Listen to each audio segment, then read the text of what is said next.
Good morning. A bit of fun with Atleti. Ended the night. More concerns, I think, for Diego Simeone's side. They're just not clicking as a unit yet. An awful start to the season. Relinquished the title already. Possible Champions League place concerns if they continue along this route. Did score first, equalised late on. Rayo Vallecano lead. That's your major entry point there. Quick response for the 2-2.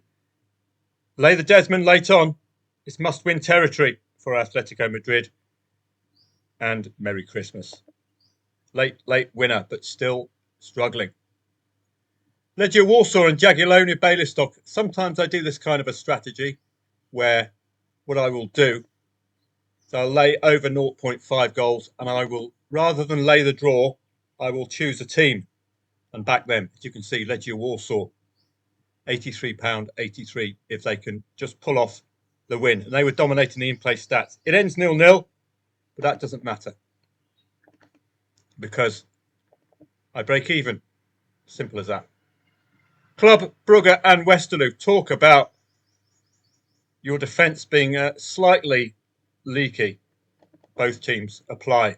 This is the beauty of cashing out. I cashed out at 3-2 with Westerlo leading. This was a 3-2 green screen. I actually sacrificed a little bit of that to lay a very late draw for obvious reasons. Both sides scoring and conceding 5 goals. Unbelievable, Jeff. So good win there. Nice and simple. Getting out would have avoided all the pain of the roller coaster ride to 5-5. Club Brugge are quite simply electric this season. Stick them in your notebook. Along with Espanyol, I think they're going to be the surprise package if early season in La Liga is anything to go by. But Club Brugge just have goals all day long. Really solid trading side. And my earlier plays today, I didn't pass on to members, but they're just getting involved in the Czech Cup. Mlada Boleslav, a goal down. 1.15 or something pre-match. It just adds to the coffers. It's not the hugest win when you take insurance out as well, but it just adds to the coffers. Pardubice couldn't get the winner. They got the equaliser. And what I tend to do, I tend to leave a small loss on the draw in the hope of a bigger profit on the win. +1 is your ideal, but it's far too skinny. You either have to go for the win and take the hit and acknowledge you're playing in the cup and anything can happen. Aarhus, Fremad and Hobro. This is a great reminder to you about cashing out. I was looking for an equaliser in this match from Aarhus Fremad, who were dominating the in-play stats because Hobro scored first. Aarhus Fremad got the equaliser. Let's have a look at the final result. Aarhus Fremad get the equaliser, but Hobro win the match. This is the essence of trading. Similar to this. It's not the final result that matters in trading. It's the ups and downs leading to the final result. So we got the odds movement here at the 1-1. Get out because you don't know what's going to happen. You're a trader. You are looking to anticipate that odds move to 1-1. You anticipated it correctly. Cash out. That was your job. I couldn't anticipate what was going to happen afterwards. So I get out, lock the green. Similar here, lock the green at 3-2. So anything that happens after this 3-2, it doesn't matter. But it can keep your interest as a trader, particularly any 4-4. So 3-2, I was out in the 55th minute. So I avoided all of this heartache. 3-3. What am I going to do now? Do I get involved? If I did get involved, oh no. Westerlo have scored. What do I do now? This is another entry point, by the way. 3-4 lead. Don't forget, 20 minutes to go. Had to wait quite a while. And if you've got involved and you've got a winner, hopefully you have the sense to get out there because you don't know what's lurking. And Bayram scoring 2 goals. This will be in a pub quiz. wouldn't it? Who scored two 90th minute goals in the 5-5 between Club Brugge and who was it? Westerlo. It's our old pal, Mr. Bayran. So stick that in your pub quiz question list. So good day yesterday. Keeping up the good week. And that's Benfica. That's a special one. His debut the night before. An absolute cock-up from the special one, by the way. He's got his second home match at the weekend. So I will be eyeing Benfica for a win at the weekend. But typical special one, isn't it? You've got all this talent. You only score a single goal, trying to nick a 1-0. Looking on to today, and it's dominated again by cup matches throughout Europe and the Europa League. I can't really give you any strong pre-match research in the Europa League because these sides, it's difficult to gauge. How do you gauge Go Ahead Eagles from Holland, one of the lesser-known lights in Holland, to Steaua Bucharest from Romania? How on earth do you gauge the strengths or weaknesses of these two? We don't have a FIFA World Ranking system for clubs. It would be great if we did. Then you'd get a kind of an idea. So the only gauge we have, really, unless there's head-to-heads, is the odds. That's why I am strongly focused on odds-on favourites in the Europa League. In fact, to be honest, I'm strongly focused just on the in-play stats in the Europa League. That will awaken any of these matches. Rangers look an absolute shambles. Celtic were a shambles yesterday against Crvena Zvezda. Oh, what's happened to Scottish football? Rangers, you'll have to be in a straitjacket if you want to be trading them or backing them today against Belgian opponents. They're going to be having nightmares after our old pals Club Brugge took them to town. Helped by 10 men, by the way. So difficult to read. Aston Villa. Well, this is Unai Emery's competition. But this is not his Villa.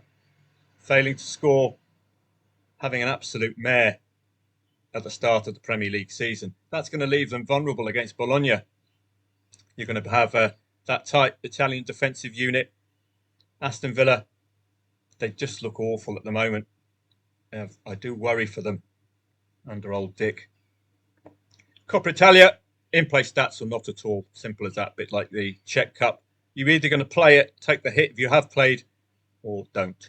La Liga today, Osasuna against Elche and Real Oviedo against Barcelona. Let's have a look. Down at the bottom here, Osasuna and Elche, 2 out of 2 home wins to 0. All defeats away. Only one over 2.5 goal match came in the last match of Osasuna. So been keeping it tight. Elche have impressed. Draw, win. Tough nut to crack. Score draw suggests they're not finishing out games, which is a concern. 2 out of 2 away score draws as well. Can't be readily dismissed here, despite Osasuna being odds-on favourite. 2 wins to 0 at home is probably the reason they're odds-on favourite. Real Oviedo, newly promoted, meeting Barcelona. It could be a banana skin for Barca, but I doubt it. They are firing, and they've got some real superb young Spanish talent rather than splashing the big bucks like Real Madrid. Homegrown talent and built on the Barcelona way. So they can have a player for 10, 15 years. Great idea.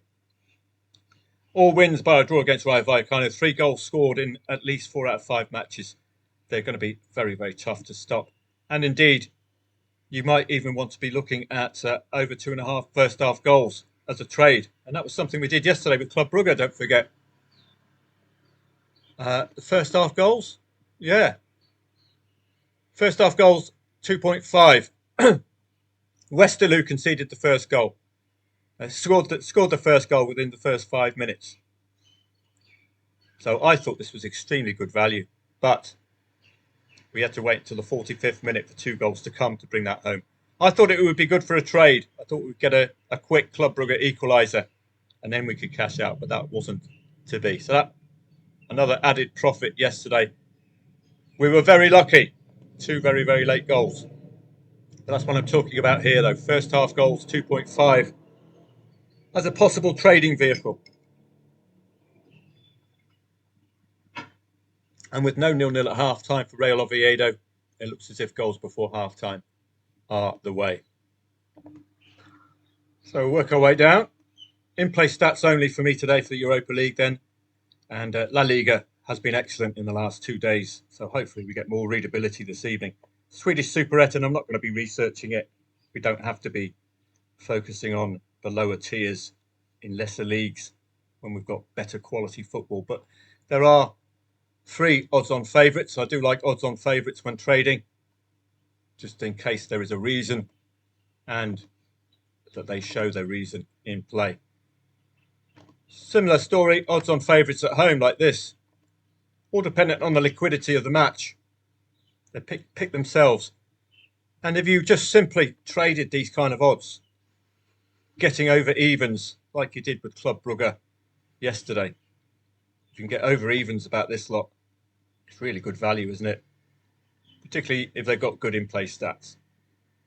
Imagine backing Barca at over evens away at a newly promoted side, if you can. So I'll see members today from 5:30 for the Coppa Italia. We've got an odds-on fav at home, so that's pretty good. And that'll lead us in nicely to the 6 o'clocks. And this evening's Europa League, there may be an angle or two, but it's a tough coupon. 2.3 the favourite, 2.4 the favourite, 2.25 the favourite. Not that readable a set of matches, but you never know. You saw the Champions League phase, exceptional for traders. Lots and lots of trading angles, lots and lots of short odds, entry points for layers. Now, we might just see that today. We might see a different Aston Villa today as well, so that'll have to be worth watching. I think Lille will stand out against Norwegian Brann. French Liga side should have far too much in their locker. Rangers always going to be gettable, particularly if they're leading 2-0. And Salzburg and Porto, difficult to gauge. Stuttgart against Celta Vigo, that's difficult to gauge. Celta Vigo on a run, I think, of 4 or 5 consecutive 1-1 draws. So that would be an angle in there, lay any late draw. Have a great day today. And if you're enjoying the green screens, and why not, then come and join us at footballtradingprofits.com. This is all passed on to you. Not these ones, though. Mlada Boleslav, I'll get some old earache from members if I started passing on the Czech Cup. This is my own dosh in my own time. Have a great day. I'll see members from 5:30 onwards.